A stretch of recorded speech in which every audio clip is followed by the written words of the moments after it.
Hello there तो कुछ problems try कर सकते हैं। रिसेंटली एक प्रॉब्लम आया हुआ है, तो सॉल्व करते हैं। अच्छा प्रॉब्लम है तो इसलिए मैंने सोचा डिस्कस ही कर लेते हैं। तो क्या बोला है इन्होंने? एक सेकंड। क्या बोला है कि एक यूनिफॉर्म रॉड है जिसका कि मास इन्होंने दे रखा है m, 2l।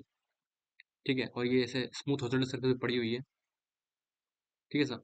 और इन्होंने क्या बोला है कि इससे अटैच गया मास का पार्टिकल है जिसको वेलोसिटी v0 परपेंडिकुलर डायरेक्शन में इम्पार्ट कर दी गई है। तो इनिशियली स्ट्रिंग जो है वो जस्ट डॉट है, और जो एंगल है पाई बाय 2 पे पड़ा हुआ है, ये एंगल पाई बाय 2 पे मैंने, ठीक है। v0 जो परपेंडिकुलर इसको दिया गया, तो बताना है कौन से ऑप्शन इनकरेक्ट होंगे। ठीक है। तो इसमें टेंशन की बात करिए तो जस्ट आफ्टर जैसे इसको रखेंगे तो टेंशन जस्ट टाइट हो जाएगी। जो स्ट्रिंग है टाइट होगी, तो हमने मान लिया लेट्स इसमें जो टेंशन है वो टी है जस्ट आफ्टर। ठीक है। तो हम क्या लिख सकते हैं इस टेंशन की वजह से, अगर हम देखिए इसका सेंटर ऑफ मास, तो लेट्स इसके बाद इसका सेंटर का मास एक्सेलरेशन है ACM। और अगर हम ध्यान से देखें तो इसके रिस्पेक्ट में, इस पॉइंट के रिस्पेक्ट में, इस पॉइंट के पास, इस पॉइंट पे v0 वेलोसिटी जो कि परपेंडिकुलर है। इसका मतलब ये जो लेंथ है ये कांस्टेंट है इस इंस्टेंट के लिए। इसका मतलब इस पॉइंट के रिस्पेक्ट में ये जो मास है ये सर्कुलर मोशन कर रहा होगा। ये भी लगा सकते हैं, ये कुछ कुछ समझ में आता है। ठीक है, तो सोचते हैं कैसे कर सकते हैं। तो देखो, तो लेट्स जैसे जैसे स्ट्रिंग टाइट हुई, ये टेंशन टी है, ये टेंशन टी है, टाइट था ही मतलब इनिशियली, जैसे टाइट हुई, इसके पास लेट्स एक्सेलरेशन आया ACM। तो कुछ जिसके पास अल्फा भी आएगा क्योंकि इस पॉइंट के बाद टॉर्क भी आ रहा है। लेट्स से अल्फा आया तो इस पॉइंट का एक्सेलरेशन कितना होगा? ये पूरी लेंथ है तो इसका मिड पॉइंट इसके माना है, तो ये लेंथ होगी L। तो इसका एक्सेलरेशन कितना होगा? ACM plus L alpha. सही है। अब इस पॉइंट के रिस्पेक्ट में इसके बाद एक सूडो फोर्स लगेगा, वो क्या होगा? M into ACM plus L into alpha. सही है। तो टी प्लस और इसके पास वेलोसिटी कितनी है? v0 परपेंडिकुलर, तो हम क्या लिख सकते हैं T plus M into ACM plus L alpha is equal to M v0 square upon L। ये लिख सकते हैं क्योंकि सूडो फोर्स हमने लगा दिया, तो इस पॉइंट के पास क्या बोलते हैं, इनिशियली कोई कोई वेलोसिटी तो होगी नहीं, जस्ट जैसे तो just after the application of the tension, तो सूडो फोर्स लगा दिया, और वेलोसिटी को कोई असर नहीं पड़ेगा इफेक्टिवली क्योंकि है ही नहीं। तो सूडो फोर्स लगा दिया, तो T plus M A C M ये फोर्स लग रही है equals to M V not square by L. सही है। फाइन, तो अब हमें अब इस पे अगर इक्वेशन लगाए तो क्या लिखेंगे?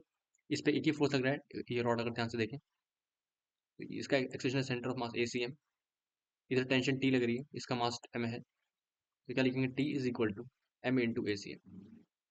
और क्या लिखेंगे t into L is equal to ml² by 12, centre के about ml² by 12 into alpha. और यहाँ पे एक गलती हो जाएगी क्योंकि मास जो इसका वो है, मास सॉरी जो लेंथ है वो 2l है, तो यहाँ पे हम क्या कह सकते हैं m into 2l² by 12 into alpha. यहाँ से क्या कह सकते हैं t into L is equal to ml² by 3 into alpha. यहाँ से क्या आ जाएगा t is equal to ml alpha upon 3। इसको देखा और इसको देखा तो क्या लिख सकते हैं m ACM is equal to m alpha upon 3। L alpha is equal to 3 ACM। सही है। अब यहाँ पे अगर ध्यान से देखा अगर, तो एल अल्फा की वैल्यू कितनी है? 3 ACM के इक्वल है, और टी किसके इक्वल है? M ACM के इक्वल है, तो पुट कर दिया m into ACM plus m into ACM plus L alpha that is 3 ACM is equal to mv0 square by L. तो अगर यहाँ पे ध्यान से देखो तो क्या हो रहा है, ये 4 MACM हो गया और ये 5 MACM हो गया, तो 5 MACM is equal to mv0 square upon L. तो ACM कितना आ जाएगा हमारे पास?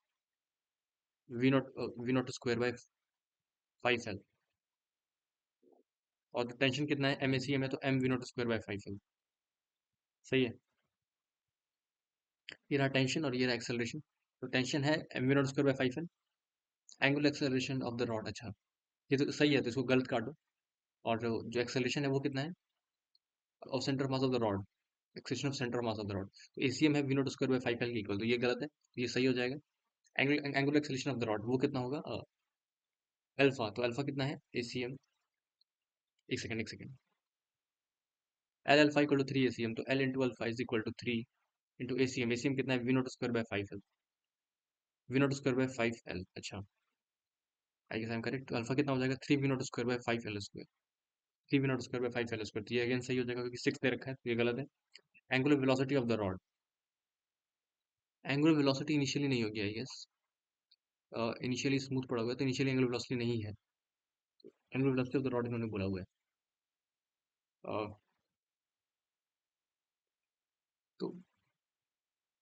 आई गेस कि इसकी एंगुलर वेलोसिटी की बात करेंगे probably, that is V not upon that is something. Angular velocity तो थोड़ा कोई मतलब नहीं है पहली बात तो, इसको सही मान लेते हैं क्योंकि इनिशियली एंगुलर वेलोसिटी होगी ही नहीं तो ये गलत है। ठीक है, तो बढ़िया ये सवाल जो भी, थैंक यू।